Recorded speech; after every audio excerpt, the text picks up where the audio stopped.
রাবেয়া বসরি জন্মগ্রহণ করেন রাতের অন্ধকারে।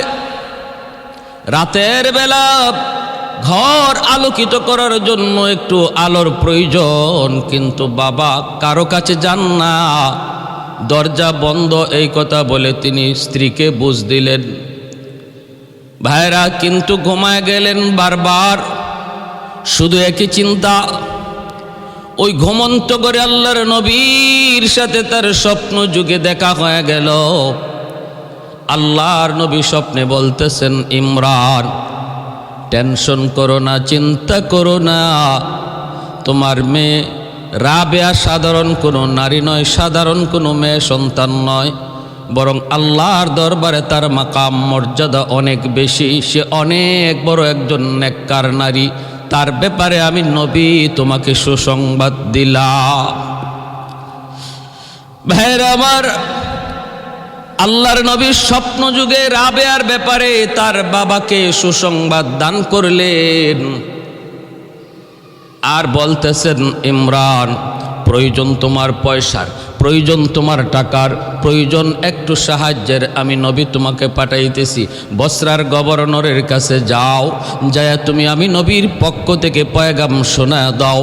বসরার গভর্নর প্রতিদিন সে 400 বার আমি নবীর শানে দুরূদ পাঠ করে, আমি নবী তার সেই দুরূদ পাই, কিন্তু গতকাল সে আমার শানে কোনো দুরূদ পড়ে নাই। কেন পড়ে নাই? কারণটা তার কাছে জানতে চাইবা।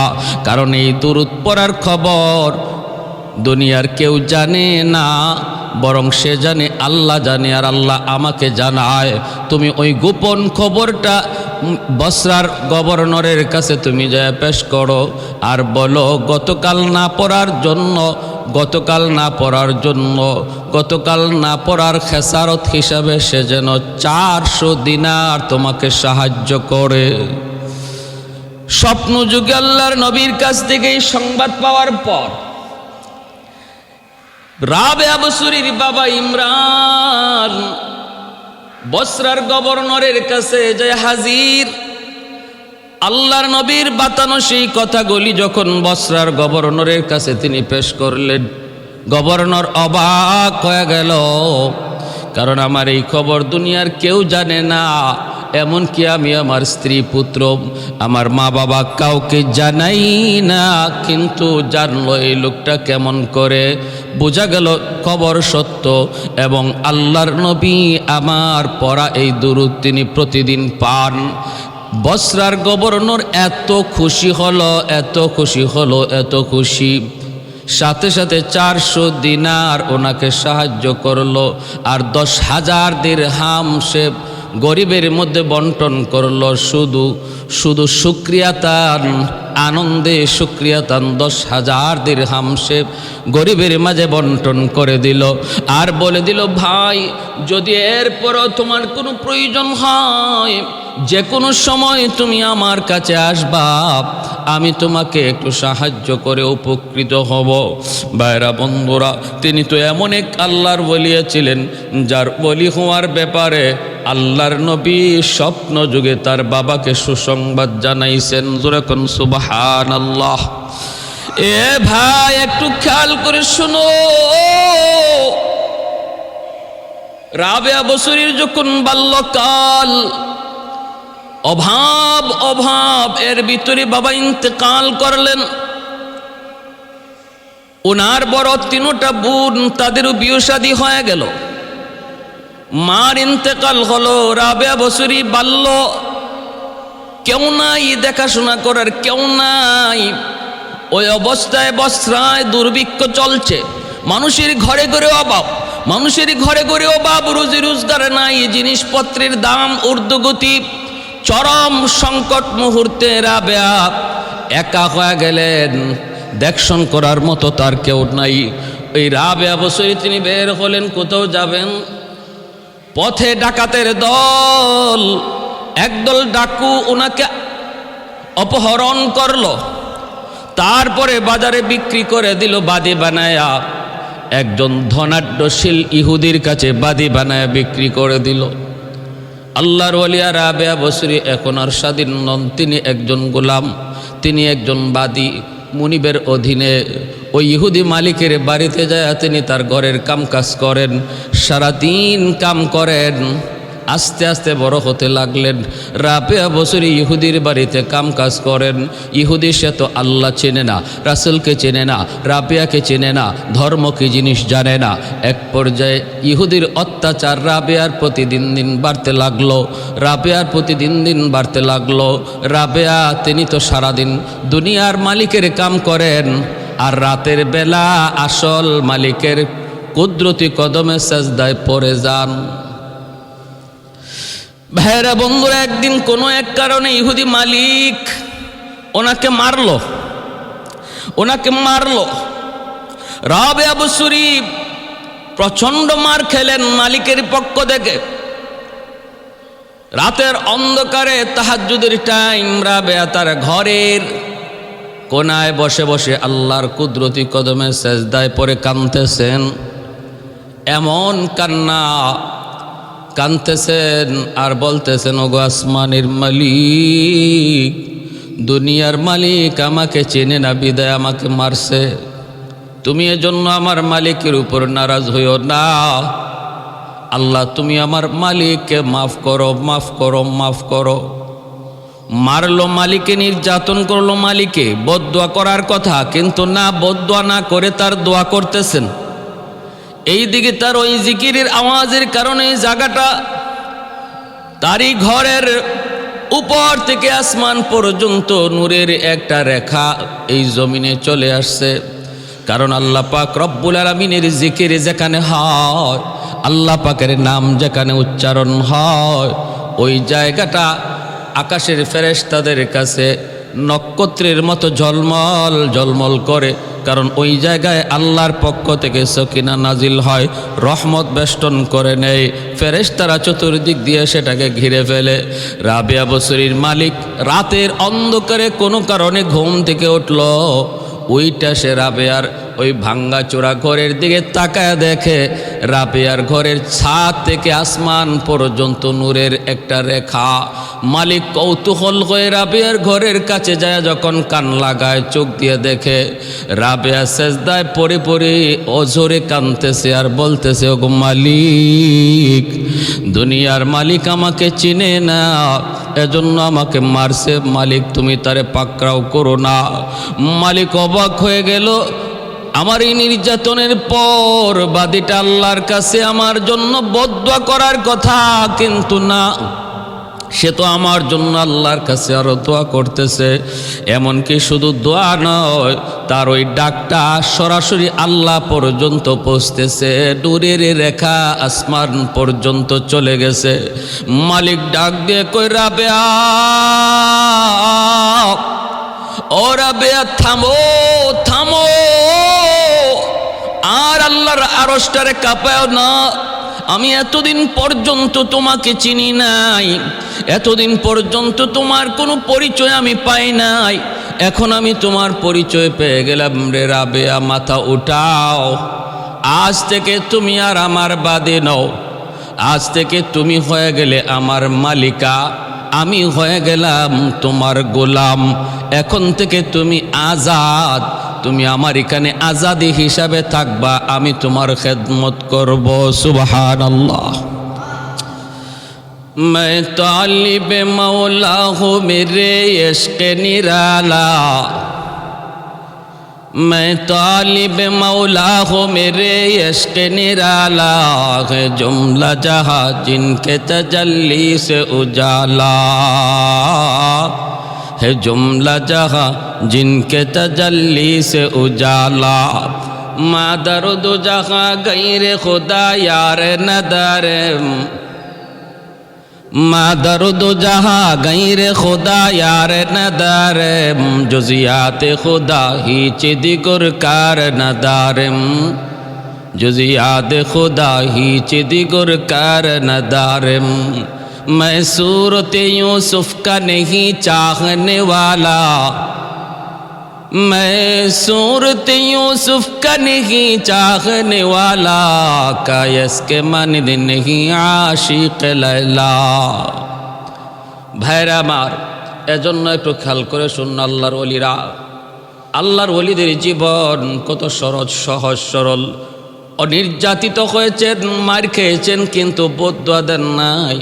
যেমনভাবে আমার নবী তায়েফের ময়দানে নির্যাতিত, আমার নবীর পবিত্র দেহ থেকে রক্ত ঝরে, এরপরও কিন্তু নবী তায়েফবাসীর জন্য বদদুয়া দেন নাই। চতুর্দিকের ফেরেশতারা এসে বলতেছিল, নবী গো একটু অনুমতি দেন। পাহাড়ের ফেরেশতা এসে কয় অনুমতি দেন, জমিনের ফেরেশতা কয় অনুমতি দেন। আল্লাহর নবী তখন বলতেছেন, না, আমি আমার ও কওমের জন্য গজব হইয়া নাজিল হই নাই, আমি আমার উম্মতের জন্য রহমত হইয়া নাজিল হয়েছি। কারণ আমার আল্লাহ বলেছেন, ওয়ামা আরসালনাকা ইল্লা রাহমাতাল লিল আলামিন,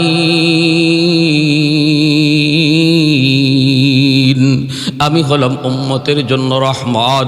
আল্লাহুম্মা হদি কওমি ফাইন্নাহুম লা ইয়ালামুন, আল্লাহ আমার কওম বুঝে না, ওদেরকে তুমি পাকড়াও করো না, আল্লাহ তুমি পাকড়াও করো না। হেদায়েত দাও, আমাকে চেনার সুযোগ দাও, মালিক তোমার পরিচয় তাদের অন্তরে দান করো, দান করো। এই বইলে নবী উম্মতের জন্য, তায়েফবাসীর জন্য আল্লাহর কাছে কাঁদছেন।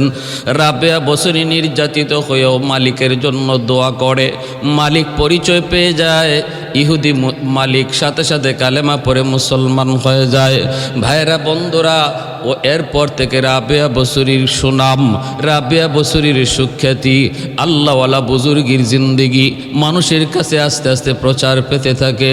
রাবেয়া বলতেছেন, মালিক আজাদি জিন্দিগি লাভ করেছি শুকরিয়া আল্লাহর দরবারে, কিন্তু আমি আপনার কাছে থাকবো না, আমি চলে যাব হাসান বসরির কাছে। তিনি আল্লাহর বহুত বড় একজন বুজুর্গ, আমি তার কাছ থেকে মারিফত শিক্ষা করব, আল্লাহর পরিচয় নিয়ে নিব। এই বলে রাবেয়া বসরি হাসান বসরির খেদমতে আসলেন, ওনার কাছে বায়াত হলেন। রাবেয়া বসরির মুর্শিদ হলেন হযরত হাসান বসরি রহমতুল্লাহি আলাইহি। ভাইরা বন্ধুরা, একে একে মানুষজন ওনার কাছে বিয়ের প্রস্তাব দেয়। বিয়ের বয়স হয়ে গেল রাবেয়া বসরির, ধনী লোকরা পর্যন্ত বিয়ের প্রস্তাব দেয়, কিন্তু রাবেয়া বসরি বলেন, তোমরা আমার কাছে বিয়ের প্রস্তাব কোন হিসাবে দাও? ভাইরা, একটা কথা তিনি বললেন, যে দুনিয়ার পাগল, সে আল্লাহর ওলিদের দৃষ্টিতে সে হলো একজন খুনসা, আর খুনসার সাথে আমার বিবাহ জায়েজ নয়। আর যদি কেউ আখিরাতের পাগল হয়, সে একজন মহিলা, আল্লাহর ওলিদের দৃষ্টিতে একজন মহিলা, সেও মহিলা, আমিও মহিলা, বিবাহ জায়েজ নয়। আর যদি সে আল্লাহ পাগল হয়, তাহলে একজন পুরুষ, আর আমিও এক দৃষ্টিতে আল্লাহর পাগল, অতএব আমিও পুরুষ, পুরুষে কেমন করে বিয়ে? আল্লাহ পাগল হওয়ার দৃষ্টিতে আমিও একজন পুরুষ, আমিও পুরুষের হুকুমে। ভাইরা বন্ধুরা, তিনি বলেন, ও দুনিয়ার আশিকের দল, তোমরা যারা এশকে পড়ে আমাকে বিয়ে করতে চাও, বলো তো দেখি আমি আমার স্বামীর মহব্বত কোথায় রাখবো? আমার দেহের প্রতিটা পশমের গুড়ায় গুড়ায় আমার মাওলার এশকের আগুন দাও দাও করে জ্বলে। এতটুকু জায়গা আমার দেহে নাই যে জায়গায় আমি আমার স্বামীর মহব্বত ঢুকাইতে পারি। সর্ব অঙ্গে আমার মাওলার মহব্বত, অতএব আমি আর গায়রুল্লাহ কারো মহব্বত ঢুকাইবার কোনো সুযোগ আমার দেখে নাই।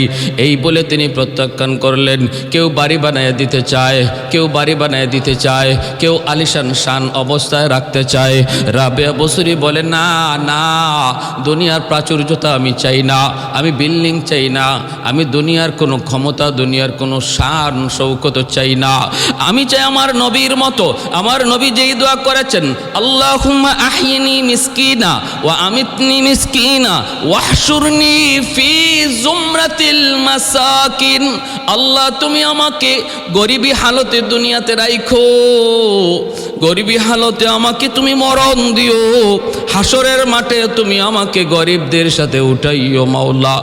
এই দোয়া তিনি করেছেন, আমি আল্লাহর কাছে এই দোয়া করি। এজন্য রাবেয়া বসরি সেই ভাঙ্গাচোরা ঘর, এই ঘরের মধ্যে সারাদিন তিনি আল্লাহর গুণগান গান, আর রাতের অন্ধকারে মালিকের সেজদায় পড়ে কান্দেন। সারাদিন রোজা রাখেন, কোনো রকম পানি দিয়ে ইফতার করেন। মানুষেরা কয়, রাবেয়া কিছুই তো খাও না, সারাদিন দিন শুধু এবাদত বন্দেগীতেই সময় পার হয়, তারপরও তোমার শরীরের শক্তি কমে না, মনে হয় যেন তুমি কোনো কিছু খাও। রাবেয়া বলে শোনো, তাহলে শোনো, যারা আল্লাহর পাগল হয়ে যায়, আল্লাহর পাগল হয়, আল্লাহ তাদেরকে জিসমানি খাবারের বদৌলতে রুহানি খাবার দান করে, রুহানি খাবার দান করে, এজন্য তাদের শরীরে কোনো দুর্বলতা আসে না। একদিনের ঘটনা আমি আপনাদেরকে খেয়াল করে বলি, শুনুন, মনোযোগ দিয়ে শুনুন। একদিনের ঘটনা, দেখেন আল্লাহর উপরে কি পরিমাণ তাওয়াক্কুল ছিল রাবেয়ার। মেহমান আসলো দুইজন। কয়জন? দুইজন মেহমান আসলো। ঘরে আছে দুটা রুটি। রাবেয়া বসরি ভাবতেছেন এই দুই রুটি দিয়ে মেহমানের মেহমানদারি করা কোনোভাবেই সম্ভব না। এজন্য চিন্তায় পড়ে গেলেন। হঠাৎ দেখেন এক ভিক্ষুক এসে ভিক্ষা চাইল। খেয়াল করে শুনুন, মনোযোগ দিয়ে শুনুন। আমাদের জীবনে এমন ঘটে, আমাদের কাছে থাকার পরেও তো আমরা ভিক্ষুকরে দেই না, আমি খাওয়ার পরেও যা অবশিষ্ট থাকবে সেটাও দিতে মন চায় না। আর রাবেয়া বসরি আসেই শুধু দুইটা রুটি, তার মাঝে আবার দুইজন মেহমান। ওই অবস্থায় ভিক্ষুক ভিক্ষা চাওয়ার পরে ইনি দুটা রুটি ভিক্ষুকরে দিয়া দিলেন। আল্লাহ বলেন ওয়া আম্মাস সাইলা ফালা তানহার, বন্ধু কোনো ভিক্ষুক যদি ভিক্ষা চায় তারে ধমক দিয়ে তাড়ায় দিও না। সূরা দুহা, আল্লাহ পাক পবিত্র কোরআনের সূরা দুহাতে নবীকে বলতেছেন, বন্ধু কেউ যদি কোনো কিছু সওয়াল করে তাহলে তারে ধমক দিও না, পারো যদি তারে দিয়া সাহায্য করো, না পারো সান্ত্বনার বাণী দিয়া তারে ফেরত দাও, রুরু আচরণ করো না, ধমক দিও। ভাইরা আমার, রাবেয়া বসরি এই দুটা রুটি ভিক্ষুকরে দিয়ে দিলেন। এখন মেহমানরা খাবে কি? কি খাবে? কিছুক্ষণ পরে একজন প্রতিবেশী মহিলা, পাশের বাড়ির প্রতিবেশী মহিলা, সে রাবেয়া বসরির ঘরে 18টা রুটি পাঠাইছে খাদেমারে দিয়া, হাদিয়াতন। ওই ঘরের মালিকা সেও জানে না যে রাবেয়ার ঘরে দুটা রুটি ছিল, ভিক্ষুকরে দিয়া দিছে, এটা জানি সে রুটি পাঠায় নাই, পাঠাইছে 18টা রুটি। রাবেয়া বসরি 18টা রুটি দেখে তিনি ফেরত দিয়ে দিলেন। আর ওই মালিকার কর্মচারী ওই বাদীকে তিনি বলে দিলেন, যাও, তোমার মালিক আমার জন্য এই রুটি পাঠায় নাই, হয়তো অন্য কারো জন্য পাঠাইছে, রুটিগুলি তুমি ফেরত নিয়ে যাও, ফেরত নিয়ে যাও। তখন ফেরত নিয়ে গেল, খাদেমা রুটি ফেরত নিয়ে মালিকের কাছে পেশ করলো। তার মালিকা 18টার বদলে 20টা রুটি তারে দিয়ে দিল, যাও 20টা রুটি লয়ে যাও। যখন 20টা রুটি নিয়ে আবার রাবেয়া বসরির ঘরে ঢুকলেন, রাবেয়া আবার রুটিগুলি গণলেন, গইনা দেখেন এখন আর 18 নাই, এখন হয়ে গেছে 20। সাথে সাথে রুটিগুলা তিনি গ্রহণ করলেন।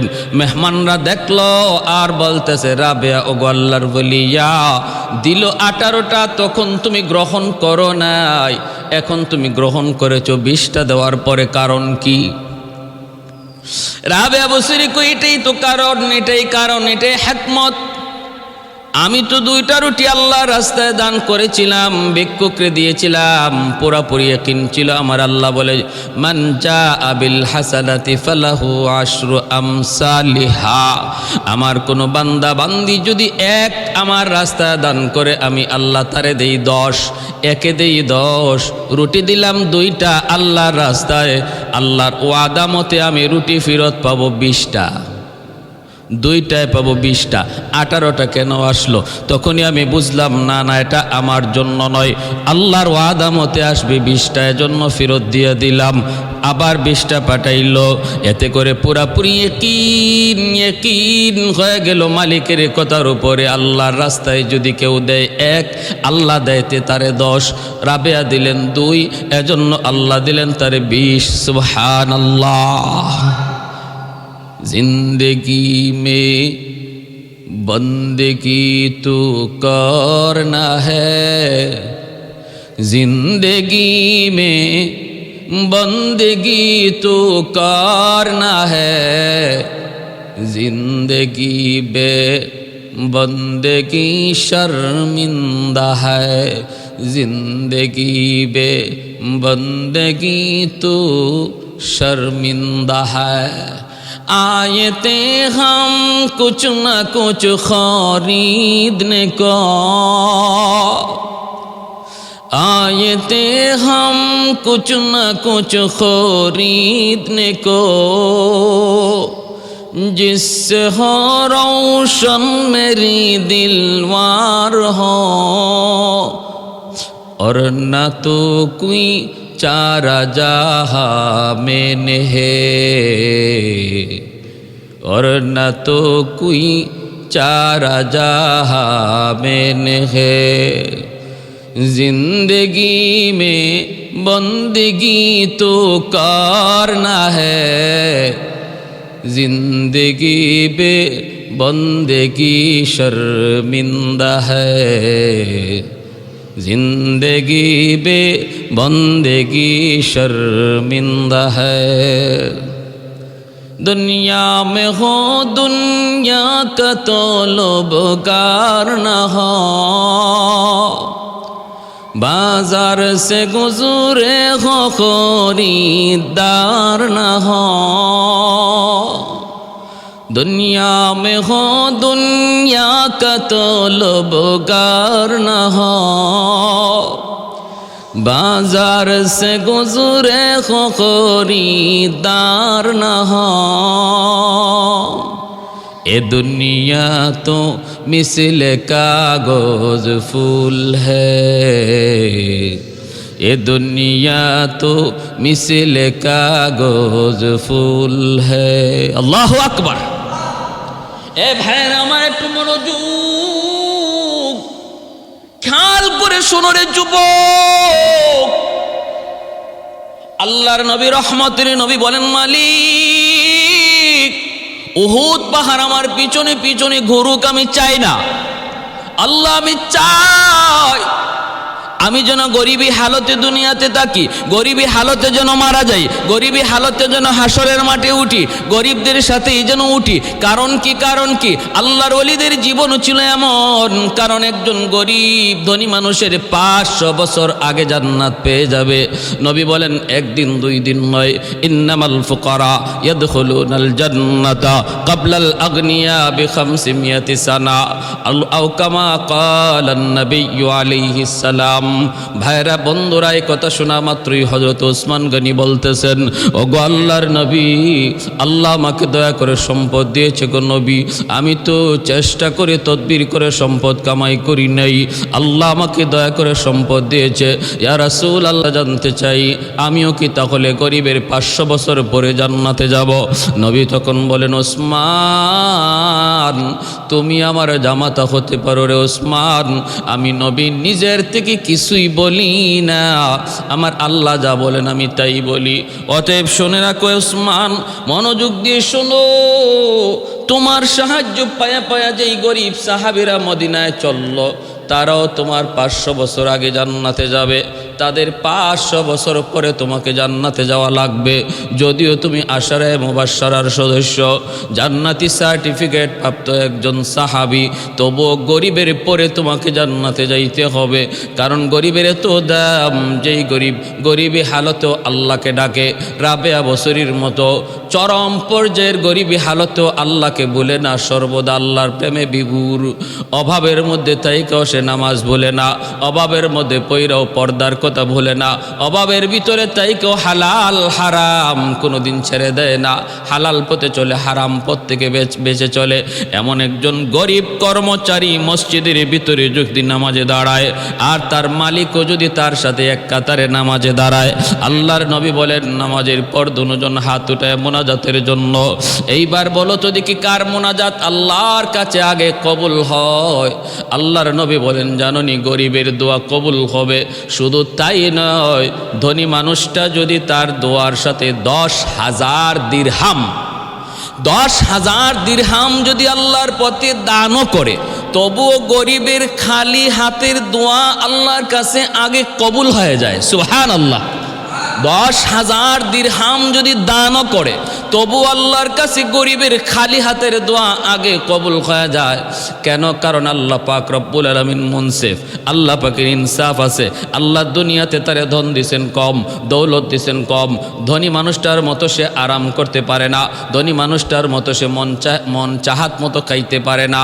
আল্লাহ পাক রব্বুল আলামিন এজন্য তার আখিরাতের লাইনে ধনীর আগে বাড়ায়া দিলেন। আল্লাহ বলেন, গরিব তুমি সবর করো, তুমি ধনীর প্রাচুর্যতা দেখা আরামায়েশ দেখা তুমি এতটা নিজের মধ্যে তার এই আরামায়েশ দেখা মনে কষ্ট পেও না। সে দুনিয়ার সামান্য হায়াতের জীবন, 60-70 বছরের হায়াতের জীবন তোমার চেয়ে আগায় ছিল আরামের দিক দিয়া, আর আমি আল্লাহ তোমাকে আখিরাতের লাইনে ওই ধনীর চেয়ে 500 বছর আগে আগায় দিব আরামের লাইনে, কারণ সে তোমার 500 বছর পরে জান্নাত পাবে। সুবহানাল্লাহ। ভাইরা বন্ধুরা একটু মনোযোগ দিয়ে শুনুন, মনোযোগ আছে তো ইনশাল্লাহ? একটু মনোযোগ দিয়ে শুনুন, খেয়াল করে শুনুন। এক পর্যায়ে উসমান গনিকে আল্লাহর নবী বলেন, উসমান যদি তোমার বুঝে না ধরে, তুমি যদি একটু বুঝতে চাও তাহলে পরীক্ষা করে দেখো কেন গরিব ধনীর আগে জান্নাতে যাবে। তুমি বুঝি বুঝতে চাও? উসমান গনি কয়, নবী গো আমি বুঝতে চাই, আমি একটু বুঝতে চাই। আল্লাহর নবী বলেন, উসমান তাহলে মসজিদে নববীর ভিতরে আমার সমস্ত সাহাবায়ে কেরামের সামনে তুমি আগে বলো আজ সারাদিন তুমি কি খাইছো। উসমান গনি তখন দাঁড়ায় বলতেছেন, নবী গো ঘুম থেকে ওঠার পর আমি একটা বাসি রুটি খেয়েছি, তারপরে নাস্তার টাইমে নাস্তা করেছি, এরপরে গো নবী দুপুরবেলা ভুনা গোশত আর রুটি খাই আমি আপনার দরবারে এসেছি। আল্লাহর নবী এইবার বলতেছেন, উসমান রে তুমি এবার বসো, কিন্তু মনে রাখো একদিনের খানার হিসাব চাইলাম। 3টা কথা তোমার বলা লাগছে। কয়টা কথা? 3টা। 1 নম্বর হলো ঘুম থেকে উঠে বাসি রুটি দিয়ে একটু হালকা নাস্তার টাইমে আমি নাস্তা করেছি, ঠিক না? তারপরে বলেছেন দুপুর টাইমে ভুনা গোশত খেয়েছি। হ্যাঁ, নবী বলেন, উসমান 3 কথা বলছো, একদিনের হিসাব চাইলাম, 3 কথা বলতে সময় লাগছে বেশি, এবার বসো। আমার গরিব সাহাবীদের ভিতরে আব্দুল্লাহ ইবনে মাসউদ তুমি কোথায়? একটু দাঁড়াও। মসজিদ নববীর কোনায় গরিব সাহাবী আব্দুল্লাহ ইবনে মাসউদ তিনি দাঁড়ায় গেলেন। আল্লাহর নবী এবার বলতেছেন, আব্দুল্লাহ তুমি একটু বলো তো দেখি আজ সারাদিন তুমি কি খাইছো রে আব্দুল্লাহ? আব্দুল্লাহ ইবনে মাসউদ কিছুই বলতে চান না, চোখ দিয়ে দর দর করে পানি পড়ে। সাহাবায়ে কেরাম তারাও কান্দেন, আল্লাহর নবীও তিনি কাঁদতেছেন। নবী বলেন, আব্দুল্লাহ বলো বলো বলো কি খাইছো, সারাদিন কি খাইছো একটু বলো। আব্দুল্লাহ ইবনে মাসউদ তখন চোখের পানিটা মুছেন আর বলেন, নবী গো খোদার কসম আপনি যদি আমারে না জিগাইতেন আমি কারো কাছে বলতাম না গো নবী। আজ সারাদিন হয়ে যায় একটা খেজুরের দানাও আমার পেটে জুটে নাই, একটা খেজুরের দানাও জুটে নাই। আল্লাহর নবী কানের এত বড় জলিলুল কদর সাহাবী আব্দুল্লাহ ইবনে মাসউদ, সারাদিনের ভিতরে একটা খেজুরের দানাও জুটে নাই, কিছুই খান নাই। নবী এবার বলেন, আব্দুল্লাহ তুমি বসো। সাহাবায়ে কেরামকে লক্ষ্য করে এবার আল্লাহর নবী বলতেছেন, উসমান গনিকেও লক্ষ্য করে নবী বলতেছেন, রে উসমান, ও উসমান এবার হিসাব তুমি মিলাও। হাসরের মাঠে আল্লাহ পাক প্রতিটা মানুষ থেকে তার জীবনের হিসাব নিবে, সম্পদের হিসাব নিবে। আল্লাহ পাক রব্বুল আলামিনের কাছে সম্পদের হিসাব না দিয়া কেউ এক কদম সামনে বাড়তে পারবে না। ওই দিন তোমরা ধনীর আল্লাহর কাছে সম্পদের হিসাব দেওয়ার জন্য যখন দাঁড়াবে, সম্পদ তোমাদের অনেক বেশি, এজন্য টাইম লাগবে তোমাদের বেশি, ধনীদের টাইম লাগবে বেশি। যদিও হালাল পদে সম্পদ কামাই করেছে তবু বেশি হওয়ার কারণে সময় লাগবে বেশি। পিছনে দাঁড়ায় থাকবে আমার আব্দুল্লাহর মতো গরিব সাহাবী। আল্লাহ পাক রব্বুল আলামিন গরিবের দিকে তাকায় বলবে, রে আমার গরিব বান্দা বান্দির দল, তোমরা ধনীদের পিছনে পড়ে থাকলে তোমাদের হিসাব দিতে অনেক দেরি হয়ে যাবে, কষ্ট তোমাদের বেশি হবে। সম্পদ যেহেতু তোমাদের কম, ধনীদের এই লাইন থেকে বাইপাস আমি আল্লাহর কাছে চলে আসো। ধনীদের লাইন থেকে গরিবরা বাইপাস আল্লাহর কাছে চলে আসবে হিসাব দেওয়ার জন্য। সম্পদ কম, কম কথায় জবাব দিয়ে দিবে। আর ধনীর 1-2 বছর আগে নয়, নবী বলেন আনুমানিক 500 বছর আগে আল্লাহ গরিবদেরকে ধনীদের আগে জান্নাত দিয়ে দিবে। সুবহানাল্লাহ। এ ভাই, এজন্য বলি খালি সম্পদ সম্পদ কইরো না। পাইলিং দেওয়ার সময় বোঝা যায় হায়াত বুঝি 500 বছরের গ্যারান্টি লই আইছো। না না না, বিন্দু পরিমাণ গ্যারান্টি নাই। হায় হায় সম্পদ, হায় সম্পদ করার পিছনে কোনো লাভ নাই, কোনো লাভ নাই। হালাল পদে সম্পদ কামাই কইরো, গরিবের 500 বছর পরে জান্নাতে যায়। আর আমাদের সমাজের আজকে যেই সমস্ত বড় বড় ধনীর দল, বড় বড় দুর্নীতিবাজ, বিদেশে পর্যন্ত লক্ষ কোটি কোটি টাকা পাচার করে, তাদের জীবনী দেখলে, তাদের পিছনের ব্যাকগ্রাউন্ড তালাশ করলে দেখা যায় হালালের কোনো বই বাতাসও নাই, শুধু হারাম আর হারাম। কালো টাকার কালো টাকা, কালো টাকা দিয়া পাহাড় বানাইছে সম্পদের। এজন্যই রাবেয়া বসরি বলতেছে আমারে ঘর বানায় দেওয়ার প্রয়োজন নাই, আমাকে ইট আর ইটের ভিতরে ঢুকানোর প্রয়োজন নাই, ভাঙ্গাচোরা ঘরের মধ্যেই থাকবো। ভাইয়েরা বন্ধুরা, এটা আল্লাহওয়ালাদের সাদা সিধা জীবন। কারণ সর্বদা তারা আখেরাতের এই জীবনকে তারা চোখের সামনে দেখতেন, দুনিয়ার এই জীবনটাকে তারা ধোঁকা মনে করতেন। বাস্তবে দুনিয়ার জীবনটা হলো একটা স্বপ্নের মতো। স্বপ্নের ভিতরে আমরা যেমন দেখি বাদশার মেয়েকে বিয়ে করছি, কেউ দেখে 10 তলা বিল্ডিংয়ের মালিক হয়ে গেছে, কেউ দেখে ফ্যাক্টরির মালিক হয়ে গেছে, ঘুম থেকে জাগার পর দেখে সেরা খাতার নিচে ঘুমায় আছে, তখন বুঝে হায় হায় প্রাসাদের মালিক হওয়া ছিল এটা আমার স্বপ্ন। বাস্তব জীবন এখন থেকে শুরু হলো। ঠিক তেমনি প্রতিটা মানুষ মৃত্যুর সাথে সাথে বুঝবে দুনিয়ার 60 বছরের হায়াতের জীবন ছিল আমার স্বপ্ন। বাস্তব জীবন এখন থেকে শুরু হলো। মৌত কসম জায়ে গাফিল ইখতিতামে জিন্দেগি, मौत को समझाए गाफिल इख्तितामे जिंदगी, दर हकीकत मौत है सुबह हयात जिंदगी, दर हकीकत मौत है सुबह हयात जिंदगी। अल्लाह अकबर। भाईरा बंधुरा, এই রাবেয়া বসরি আর তিনি কেউ বিয়ের বন্ধনে বসলেন না। হাসান বসরির দরবারে থেকে থেকে তিনি এইভাবে আল্লাহর মারিফত হাসিল করলেন। এক পর্যায়ে শারীরিক দুর্বলতা চলে আসলো। ইংরেজি 752 ইংরেজিতে রাবেয়া বসরি বাইতুল মুকদ্দাসে তিনি ইন্তেকাল করেন। আজও সেই আল্লাহর ঘর বাইতুল মুকদ্দাসের পাশেই আল্লাহর সেই এত বড় ওলিয়া, এত বড় সতীসাধ্যী মহিষী নারী হযরত রাবেয়া বসরি চিরনিদ্রায় শুয়ে আছেন, চিরনিদ্রায় শুয়ে আছেন। মৃত্যুর আগে ওনার একটা ঘটনা কিতাবে লিখেন। ইনি ঘরের মানুষকে বলতেছেন, ওনার যে ভক্তবৃন্দকে বলেন ঘর থেকে বের হও, তোমরা অল্প সময়ের জন্য ঘর থেকে বের হও, কারণ আমি দেখতেছি আমার ঘরে এখন আল্লাহর মেহমানরা ঢুকবে। সুবহানাল্লাহ। ভাইয়েরা বন্ধুরা, মুহূর্তের ভিতরে সমস্ত মানুষ ঘর খালি করে দিল।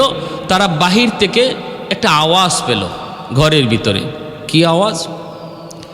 আল্লাহর কালামের একখান আয়াত, ইয়া আইয়াতুহান নাফসুল মুতমাইন্নাহ ইরজিই ইলা রাব্বিকি রাদিয়াতাম মারদিয়াহ ফাদখুলি ফি ইবাদি ওয়াদখুলি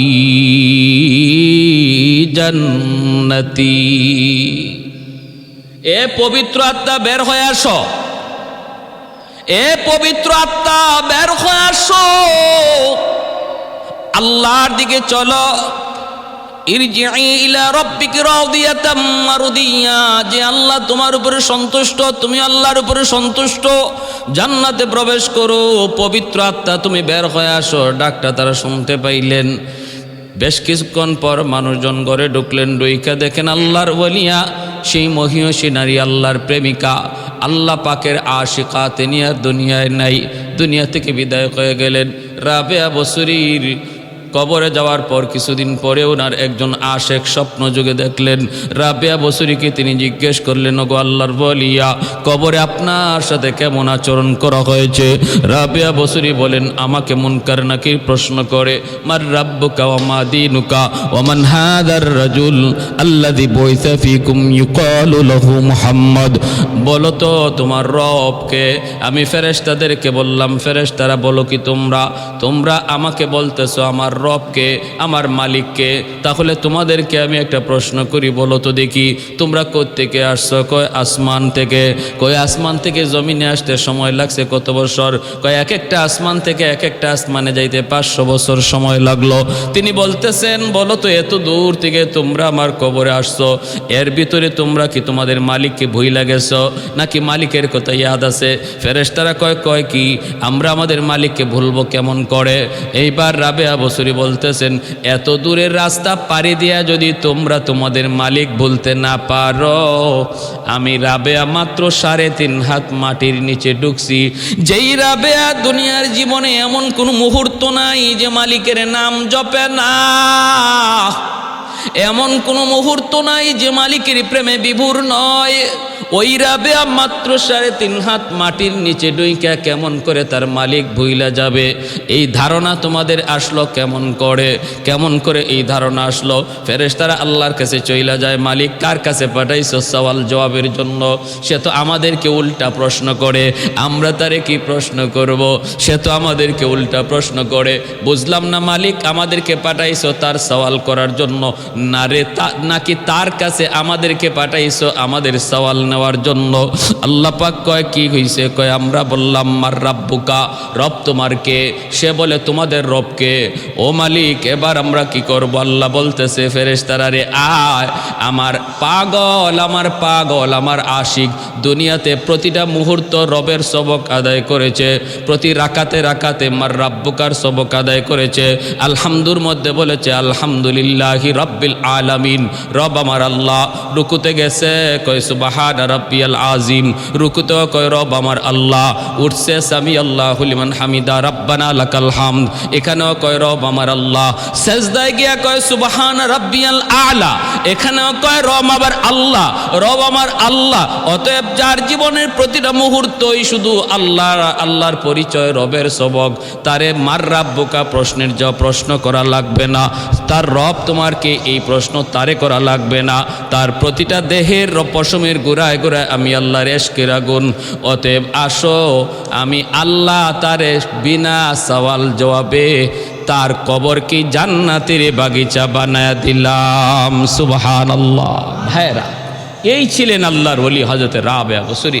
ভাইরা, আমি আপনাদেরকে বলবো, এটা কোনো কঠিন কাজ নয়, এটা কোনো এমন কাজ নয় যেটা আমাদের সাধ্যের বাইরে আল্লাহর ওলি হওয়া। আল্লাহর ওলি ওই মানুষটাই যে মানুষটা করবে দুনিয়ার কাজ, কিন্তু অন্তরে আর ধ্যানে থাকবে আল্লাহর খেয়াল। আমার হাতে থাকবে দুনিয়ার কাজ, অন্তরে থাকবে আল্লাহর মহব্বত। যে মানুষটার অন্তরে আল্লাহর মহব্বত থাকবে, সে দুনিয়ার কাজে থাকলেও সে নামাজ ভুলবে না। যে মানুষটার অন্তরে আল্লাহর ধ্যান, আল্লাহর মহব্বত, আর দিলের দেহানের ভিতরে আল্লাহর খেয়াল থাকবে, এই মানুষটাকে দুনিয়ার কোনো পেরেশানি তাকে আল্লাহর হুকুম থেকে, বিধিবিধান থেকে সরাইতে পারে না। সেই হলো আল্লাহর ওলি, সেই হলো আল্লাহর পেয়ারা। আর ওই মানুষগুলা সম্পর্কে আল্লাহ পবিত্র কোরআনে ওয়াদা দিয়েছেন, আলা ইন্না আউলিয়া আল্লাহি লা খাউফুন আলাইহিম ওয়া লা হুম ইয়াহজানুন। তুমি যদি আমার ওলি বনতে পারো, তাহলে আমি আল্লাহর পক্ষ থেকে সুসংবাদ, কোনো ভয় নেই, কোনো টেনশন নেই, তোমার কোনো টেনশন নেই। তোমার জীবনের যত পেরেশানি, তোমার জীবনের যত টেনশন, তোমার জীবনের যত প্রয়োজন, সব কিছুর জিম্মাদার আমি আল্লাহ। আল্লাহ আমাদের সবাইকে আল্লাহর ওলি হওয়ার তৌফিক দান করুন। আমিন। ওয়া আখির দাওয়ানা আনিল হামদুলিল্লাহি রাব্বিল